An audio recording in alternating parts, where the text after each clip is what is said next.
Assalamualaikum warahmatullahi wabarakatuh. Alhamdulillahirabbil alamin wassalatu wassalamu ala asyrafil anbiya wal mursalin wa ala alihi washabihi ajmain. Rabbi shrah li sadri wa yassir li amri wahlul 'uqdatam min lisani yafqahu qawli.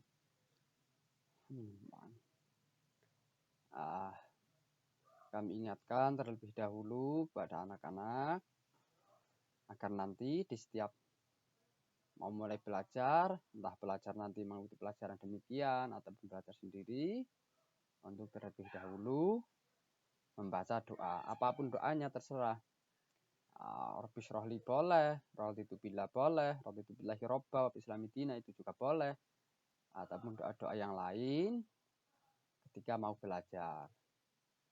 Mau doa yang diajarkan dulu boleh, nggak apa-apa, terserah. Yang penting ketika mulai belajar, entah belajar sendiri ataupun bersama di kelas seperti ini, agar terlebih dahulu membaca doa. Gitu ya.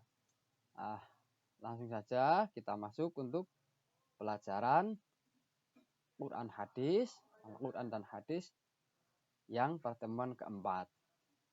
Untuk pertemuan kali ini kita membahas materi tentang tema hadis. Kemarin pertama Al-Quran sudah, sekarang hadis. Untuk yang hadis, diantaranya yang nanti akan kita bahas, akan kita pelajari.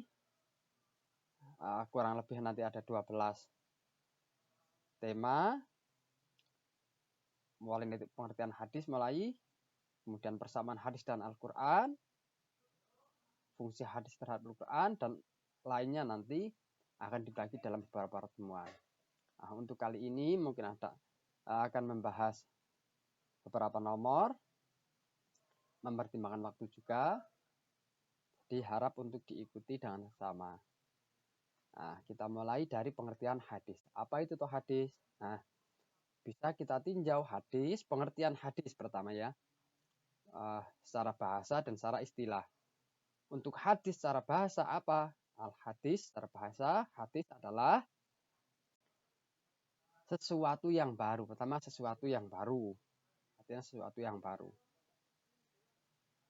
Bisa diartikan juga tidak lama, ucapan pembicaraan dan cerita. Atau yang nanti bisa kita sering dengar, hadis adalah cerita atau riwayat dari Nabi Muhammad SAW. Untuk lebih jelas kita lihat secara hadis dengan pengertian secara istilah. Apa itu hadis? Pengertian secara istilah.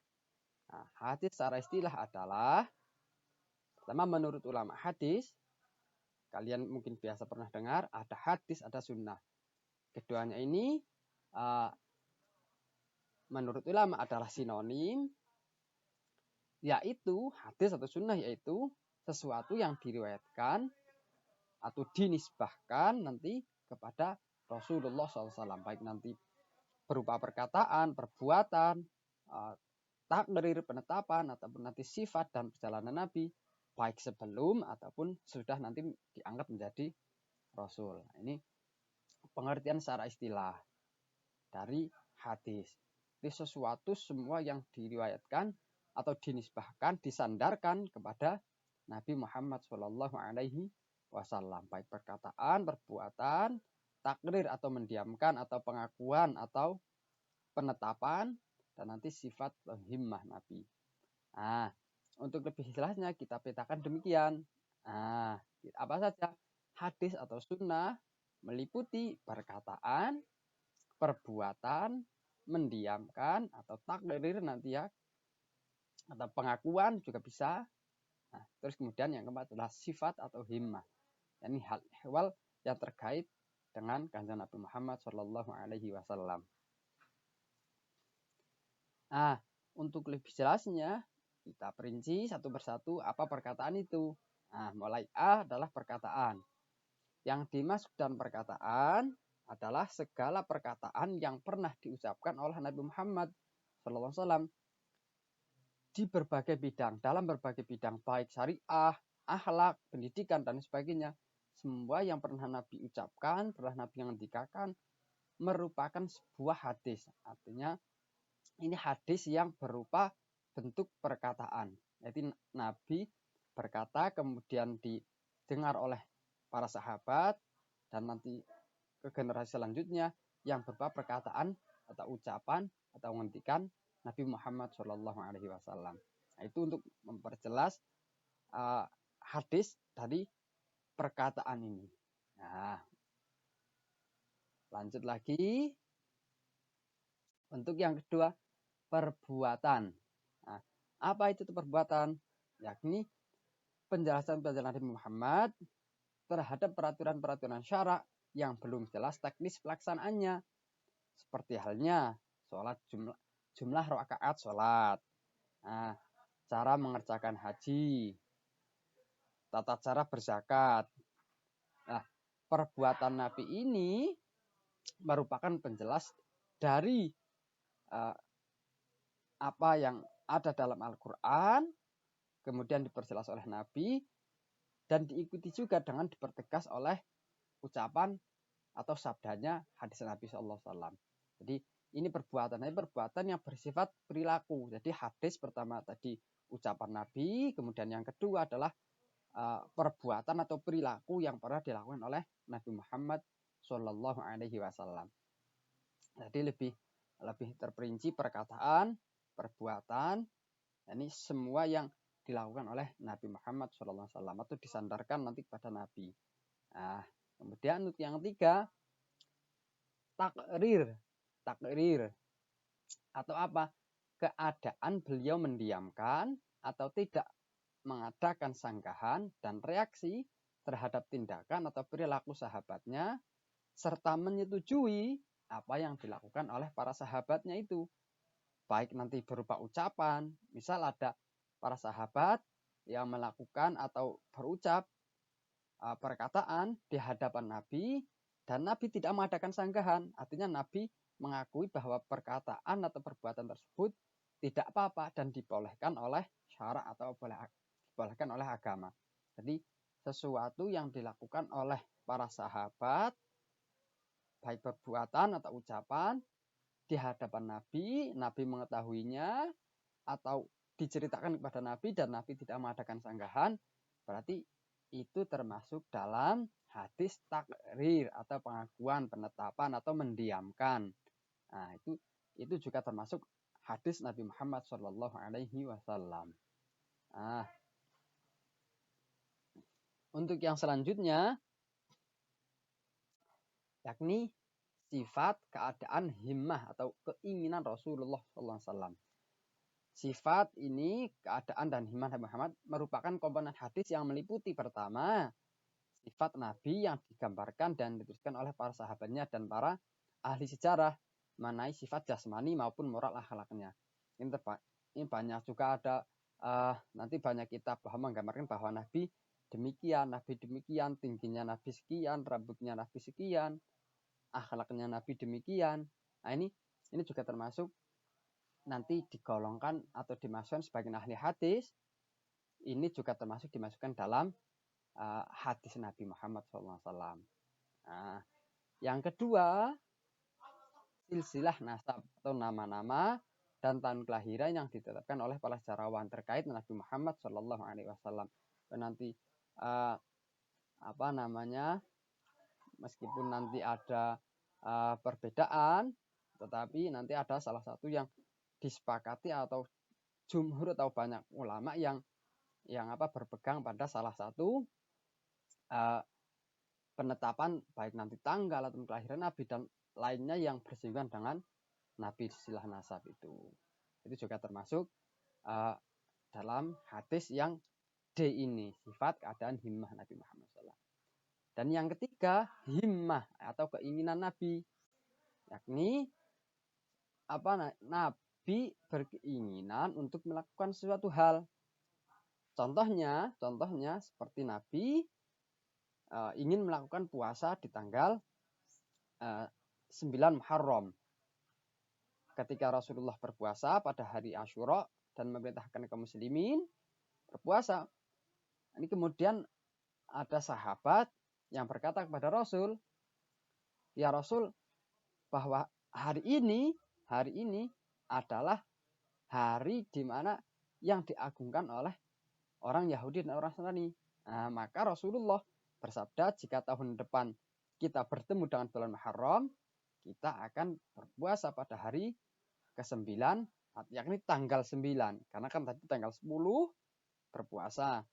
Nah, karena ada sahabat yang bertanya, ngomong kepada Nabi, berucap kepada Nabi bahwa hari tanggal 10 ini, tanggal 10 Muharram adalah yang diagungkan oleh Yahudi dan Nasrani, maka Nabi kemudian berkata, ketika nanti kita masih dipertemukan dengan tanggal bulan Muharram tahun selanjutnya, kita akan melakukan puasa pada tanggal 9. Jadi tidak hanya tanggal 10, jadi nanti puasanya tanggal 9 dan 10 Muharram yang merupakan puasa sunnah. Akan tetapi ketika tahun depan Nabi telah wafat.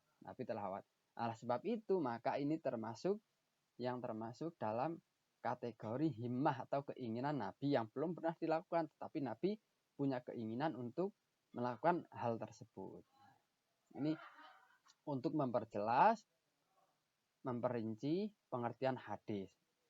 Mulai dari perkataan, ucapan Nabi, kemudian perbuatan, kemudian takrir atau mendiamkan atau pengakuan.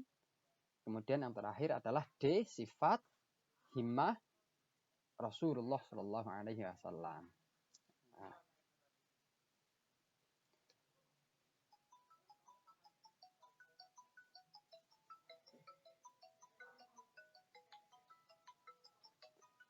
Baik, dilanjutkan yang kedua.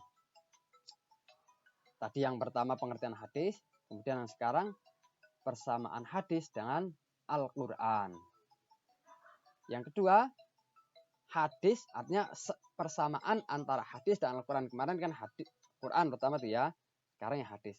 Lalu apa persamaan dari keduanya, hadis dan Al-Quran ini? Nah, keduanya baik hadis maupun Al-Quran sama-sama wahyu dari Gusti Allah Subhanahu wa taala. Hadis merupakan wahyu dari Allah sama seperti Al-Quran, yakni keduanya merupakan sama-sama wahyu dari Gusti Allah Subhanahu wa taala. Kalau turunnya apa? Kemarin turunnya Al-Quran itu melalui malaikat Jibril. Ini gitu. Dan itu juga sama-sama wahyu. Yang ini hadis juga sama-sama wahyu dari Gusti Allah. Artinya ini juga tidak bukan kehendak Rasul sendiri, tetapi memang dituntun oleh Gusti Allah. Gitu ya. Kemudian yang kedua, hadis merupakan sesuatu yang harus diikuti sama seperti Al-Quran. Artinya segala apa yang ada di hadis, tuntunan yang diajarkan oleh Nabi juga harus diikuti sama seperti Al-Quran. Wajib mengimani, yakni juga nanti berimbas kepada kita juga wajib mengikuti apa yang sudah tertera diajarkan dalam Al-Quran maupun nanti jika yang ini berarti dalam hadis Nabi Muhammad SAW. Yang kemudian yang ketiga, keberadaan hadis menjadi hujjah pembela dalam menolak kesesatan. Ini sama seperti Al-Quran, yakni Al-Quran sebagai mukjizat memberantas jahiliyah, pemikiran jahiliyah, kesesatan yang ada pada waktu itu. Nabi juga bertugas untuk memperjelas dengan hadis-hadisnya untuk menolak berhujjah dengan hadisnya Nabi ini untuk menolak kesesatan juga. Jadi ini persamaan antara hadis dengan Al-Quran. Pertama sama-sama wahyu, kedua sama-sama harus diikuti apa yang tuntunan sudah ada baik dalam Al-Quran hadis, dan yang ketiga juga sama-sama menjadi hujjah pembela bagi untuk menolak kesesatan. Kita lanjut yang tema ketiga, yakni fungsi hadis terhadap Al-Quran. Yakni wong sudah ada Al-Quran tanpa ada hadis. Ya pastinya iya dong. Karena apa? Karena Nabi, hadis ini kan bersumber dari Nabi, baik perkataan, perbuatan, sifat mendiamkan dan lainnya itu, atau pengakuan Nabi. Lah, adanya Al-Quran ini kemudian dijelaskan oleh Nabi. Apa fungsi hadis terhadap Al-Quran? Pertama, mengukuhkan hukum yang sudah ada dalam Al-Quran. Kemudian yang kedua, menerangkan dan memperjelas pada ayat yang masih samar dalam Al-Quran. Yang ketiga, merinci pada Al-Quran yang masih bersifat mujmal atau global. Kemudian yang keempat, menetapkan sesuatu yang belum disinggung oleh Al-Quran, artinya belum ada dalam Al-Quran, kemudian Nabi mengajarkannya. Yang kelima, membatasi keluasan hukum pada Al-Quran. Kemudian yang keenam, mengkhususkan pada Al-Quran yang masih bersifat umum. Jadi ini fungsi-fungsi hadis terhadap Al-Quran. Jadi fungsinya memperjelas, mengukuhkan, seperti mengukuhkan misal contoh Nabi mengukuhkan dengan hadisnya bahwa puasa Ramadan adalah wajib. Seperti dijelaskan dalam Al-Quran bahwa puasa itu adalah wajib, harus dilakukan oleh umat muslim, mukmin, ditegaskan oleh Nabi dalam hadisnya bahwa puasa Ramadan juga adalah sesuatu yang wajib dan harus dilakukan. Nah, memperjelas, merinci, memperjelas, menerangkan, misal perintah untuk sholat dalam Al-Quran sudah dijelaskan bahwa semua umat muslim, orang mukmin itu harus melaksanakan sholat. Tetapi dalam Al-Quran tidak kita temukan bagaimana tata cara sholat ini. Nah, maka hadis atau Nabi berfungsi untuk menjelaskannya, yakni dengan perilaku beliau, shollu kama ra'aitumuni usolli, sholatlah kalian sebagaimana kalian melihat aku sholat. Jadi Nabi yang memperjelas bahwa sholat itu demikian. Nah, ini fungsi hadis terhadap Al-Quran, yang ini menjelaskan, memperinci terhadap yang dalam Al-Quran yang masih belum jelas tata caranya. Dijelaskan oleh Nabi, dicontohkan oleh Nabi. Nah, kemudian contoh lagi, keumuman, membatasi atau mengkhususkan yang masih umum dalam Al-Quran. Misal, ketika sholat Jumat, dalam Al-Quran sudah ada itu sholat Jumat bahwa orang mukmin diharuskan untuk melakukan sholat Jumat. Tetapi dalam Al-Quran semua orang mukmin masuk dalam situ, di situ. Nah, kemudian dikhususkan oleh Nabi bahwa yang wajib, artinya wajib melakukan sholat Jumat orang mukmin kecuali, nah nanti ada kecualinya. Misal ada perempuan, anak kecil, orang sakit, ataupun nanti budak, nah itu nanti dia yang dikecualikan. Artinya Nabi berfungsi mengkhususkan dari apa yang masih umum di dalam Al-Quran. Karena menyebutnya dengan semua orang mukmin, dikiranya nanti semuanya, padahal nanti dikhususkan oleh Nabi, yakni yang wajib Jumat, yang tidak wajib adalah nanti budak, anak kecil, orang sakit. Nah, budak, orang sakit, tadi 4 ya. Tadi 4. Budak, orang sakit, kemudian anak kecil.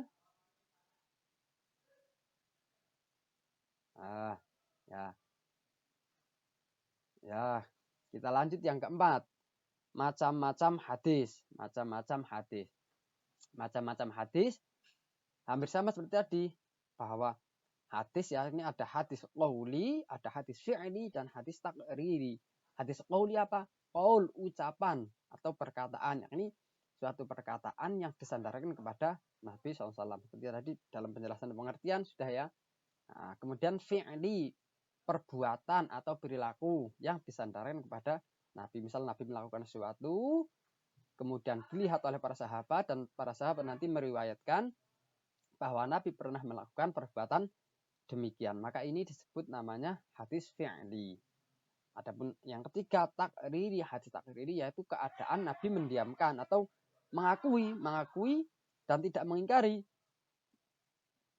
baik nanti ucapan maupun perbuatan yang dilakukan oleh para sahabat di hadapan beliau. Nah, ketika ada sahabat mengucapkan, bertutur kata, ataupun melakukan sesuatu, dan Nabi tidak mengingkari, maka itu juga disebut hadis yang masuk dalam kategori hadis takriri. Nah, saya kira untuk penjelasan pertemuan ini materinya cukup sekian. Nah, ini ada tambahan wawasan lain. Hadis, inna kadziban alayya laisa kakadzibin ala ahadin. Man kadzaba alayya muta'ammidan falyatabawwa ma'adahu minan nar. Ini hadis Nabi Muhammad SAW, di mana hendaknya kita ketika bertutur pada ini adalah hadis, maka benar-benar ini hadis, jangan sampai karena apa? Artinya sesungguhnya berdusta atas nama Nabi, berdusta atas nama Nabi. Misal ketika mengatakan ini loh kata Nabi begini, padahal tidak. Nah ini ya harus hati-hati ketika nanti masuk pada falyatabawwa maq'adahu minan nar. Jadi benar-benar harus hati-hati dan dipelajari terlebih dahulu, kemudian berhati-hati. Saya kira untuk pertemuan ini materinya cukup, dan kemudian sekarang yang masuk ke tugas. Untuk tugas kali ini, tuliskan pengertian hadis secara istilah. Secara istilah kan begitu ya. Pengertiannya saja secara istilah, nggak usah panjang-panjang. Kemudian tuliskan satu contoh hadis, satu saja. Baik nanti mau yang hadis qauli atau fi'li atau takriri, terserah. Yang penting carilah contoh satu hadis saja ditulis ya. Nah, menulis hadis secara istilah, pengertian hadis secara istilah, dan kemudian carilah contoh satu, misal apa saja, terserah hadis, terserah apa saja hadis. Baik nanti qala Rasulullah SAW yang baik berupa qauli, fi'li, dan takriri, terserah. Nah nanti dikumpulkan pertemuan paling lambat pertemuan selanjutnya. Jangan lupa dikerjakan sebaik mungkin. Semangat ya. Nah, saya kira untuk pertemuan ini cukup sekian. Kurang lebihnya mohon maaf. Wassalamualaikum warahmatullahi wabarakatuh.